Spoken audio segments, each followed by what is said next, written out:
truputėlį noriu papasakoti apie kontekstą, kodėl apskritai tokia tema ir kodėl ji pasirodė svarbi ir kodėl ta video apibraiža apskritai atsirado. Tai ji atliepia turbūt bendrą problemą, kuri yra problema ne tik Lietuvoje, bet ir pasaulyje. Tai yra tai, kad sveikatos raštingumas vis dėlto dar yra problema. Tai yra, pacientai dažnai turi problemų suprasti ir tinkamai naudoti sveikatos informaciją. Mes visi labai gerai mokam rašyti, bet tas nereiškia, kad mes gerai mokam skaityti ir suvokti su sveikata susijusią informaciją.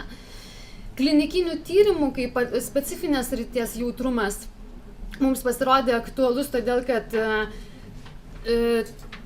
tyrimų Lietuvoje per pastaruosius 20 metų yra atliekama apie 100 maždaug per metus. Tačiau nepaisant to, kad pasaulyje atliekami moksliniai tyrimai rodo gana nemažai problemų pacientų susidoroti su informacija, kurią jiems pateikia klinikinių tyrimų atlikėjai, gydytojai, tyrėjai. Lietuvoje informacijos apie pacientų informatumą šitoj srityje apskritai nebuvo. Tai kaip reakcija į tai buvo mano ir kolegų atlikta apklausa, mokslinis tyrimas, tai yra tų pacientų, kurie realiu laiku dalyvavo placebų kontroliuojamam randomizuotam klinikiniam tyrime ir keliam savo tikslą įvertinti, tai kaipgi tie pacientai, kurie šiandieną dalyvauja klinikiniuose tyrimuose, supranta jiems pateikiamą informaciją, kaip ją naudoja ir ką su ją daro. Tai tyrimas buvo atliktas 12 metų kovo Liepos mėnesiais, sutiko dalyvauti Lietuvoje 13 sveikatos priežiūros įstaigų ir 54 tyrėjai, kurių kai kurie iš jų yra ir šioje salėje, tai aš naudodamasi progą labai dėkoju jiems. Ir labai bendrai rezultatai tyrimo. Tai bendras informatumas buvo maždaug 2/3, tai 66,3%. Tai reiškia, kad vidutiniškai tyriamieji respondentai galėjo teisingai atsakyti į šiek tiek daugiau negu 2/3 klausimų apie tą tyrimą, tą veiklą, kuriame jie šiuo metu dalyvauja.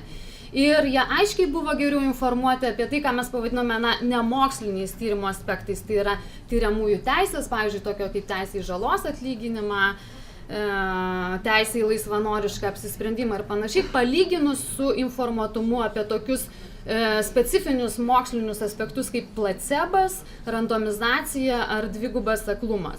Tai čia kaip galima matyti iš tos lentelės labai greitai prabėgant, kad geriausiai žmonės buvo informuoti apie tai, kad jie gali laisvai apsispręsti dalyvauti tyrime ir žymiai blogiau arba blogiausiai apie tai, kas yra randomizacija. Taigi informuotumas buvo paviršutiniškas, žmonės vartojo, netgi tie, kurie naudojo formaliai teisingą retoriką ir teisingą terminologiją, aiškiai nedemonstravo gilesnio supratimo.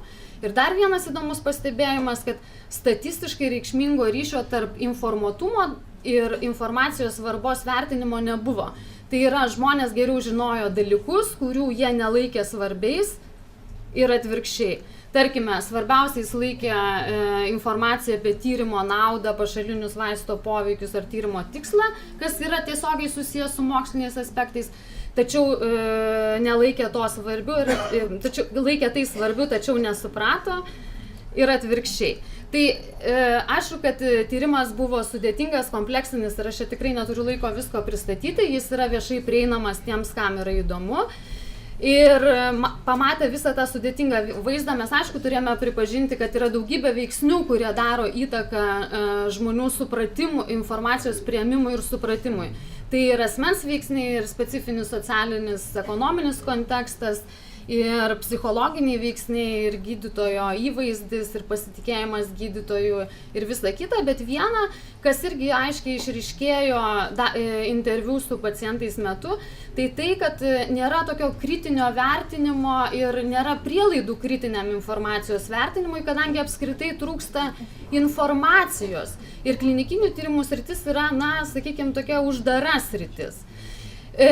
Šitas tyrimas inspiravo tokį didelį visų suinteresuotų grupių forumą, kuris įvyko kaip tik prieš metus, tokia didelė konferencija, kurią mes pavadinome Ar Lietuvos pacientams pakanka informacijos apie klinikinius tyrimus, kurioje dalyvavo visų suinteresuotų šalių atstovai ir šitas forumas dar kartą konstatavo vienbalsiai, kad iš tikrųjų labai trūksta viešos informacijos ir švietimo apie klinikinius tyrimus. Iš to sekė projektas, kurį maloniai sutiko paremti Lietuvos mokslų taryba ir taip gimė šita apibraiža. kuri yra skirta klinikiniuose tyrimuose dalyvaujantiems pacientams, moksleiviams, plačiai visuomeniai, bet jis yra skirtas ir medikams ta prasme, kad jie galės tai naudoti kaip papildomą edukacinę šviečiamąją priemonę savo pacientams.